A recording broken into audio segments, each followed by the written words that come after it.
भैया नमस्कार, हम Vipin Chaurasia official YouTube channel से।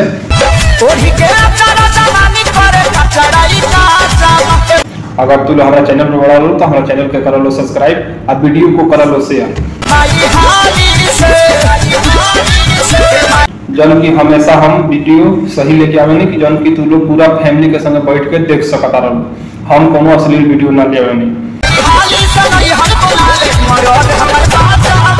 अगर हमारा YouTube चैनल पर बड़ा लो तो चैनल को कर लो सब्सक्राइब और वीडियो को कर लो शेयर।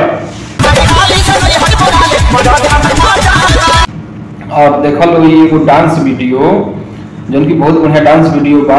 जौन वीडियो अच्छा होला तो उन्हें हम दिखावे नहीं।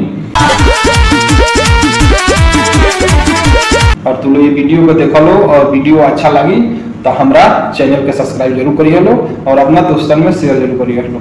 देख लो एगो डांस वीडियो जन की इतना बढ़िया ही डांस वीडियो बा, यही से हम दिखावा तनी। और हमारा चैनल पे भी सब्सक्राइब करिए लो। अगर तारे लोगों का भी कोनो सवाल हुई तो एक बार मैसेज जरूर करिए लो, मैसेज के रिप्लाई जरूर दियाई।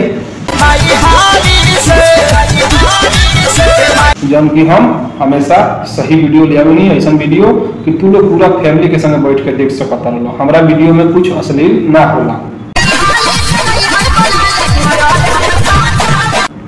ऐसा ही वीडियो देख लो, एंजॉय ले लो और वीडियो को लाइक कर लो और अपना दोस्तों में हमारा वीडियो के शेयर कर लो। हम ये कहें भाई।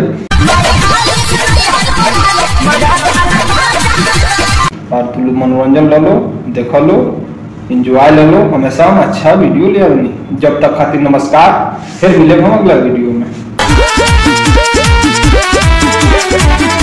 ऐसे ही वीडियो देखते रहो हमार।